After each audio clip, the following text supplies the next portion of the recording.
Some legends don't just come back. They make the entire industry nervous. And today, we're looking at something that feels impossible. A car that blends pure 1950s American soul with a modern luxury experience that honestly shouldn't even exist.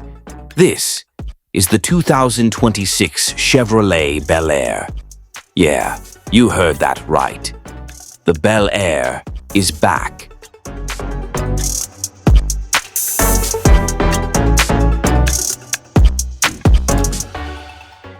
Let's start with the design, because this thing, it doesn't just look good, it hits you with nostalgia and then punches you with modern aggression.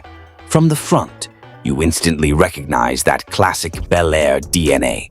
The round quad headlights, now fully LED with a futuristic halo signature.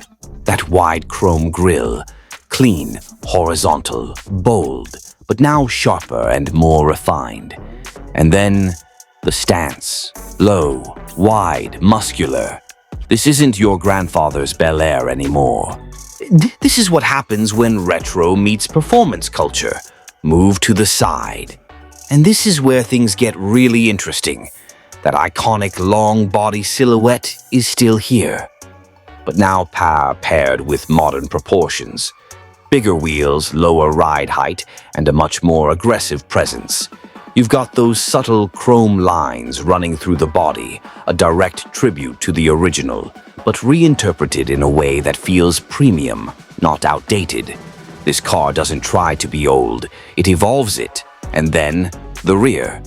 This might be my favorite angle. Slim horizontal LED taillights. Clean, minimal, but insanely elegant.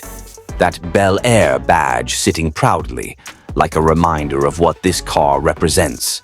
And the dual exhaust setup? Yeah, this thing isn't just for cruising, it's built to move. Now let's step inside, because this is where the biggest transformation happens. You open the door, and suddenly, you're not in the 1950s anymore. You're in a fully modern luxury machine, quilted leather seats, premium materials everywhere.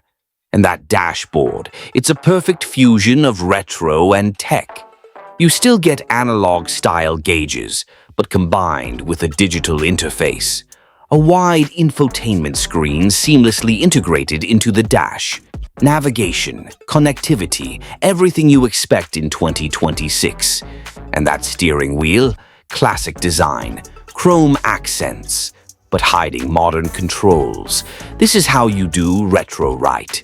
Not fake, not forced, balanced. Now let's talk about what could be under the hood, because if Chevy really brings this back, it has to deliver performance. Rumors suggest this could come with multiple engine options, starting with a 2.7-liter turbocharged inline-4, producing around 310 horsepower.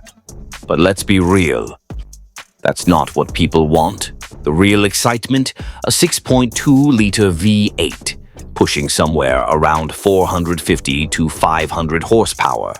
Rear-wheel drive, possibly even an optional hybrid assist, to meet modern regulations without killing the soul. 0 to 60. We're expecting somewhere in the low 4-second range. Yeah, this thing could actually be quick. Now pricing, if this ever becomes real, expected to sit somewhere between $55,000 to $75,000, right in that premium retro performance segment. Not cheap, but not unreachable either. And competitors? This is where it gets interesting, because there's nothing exactly like it.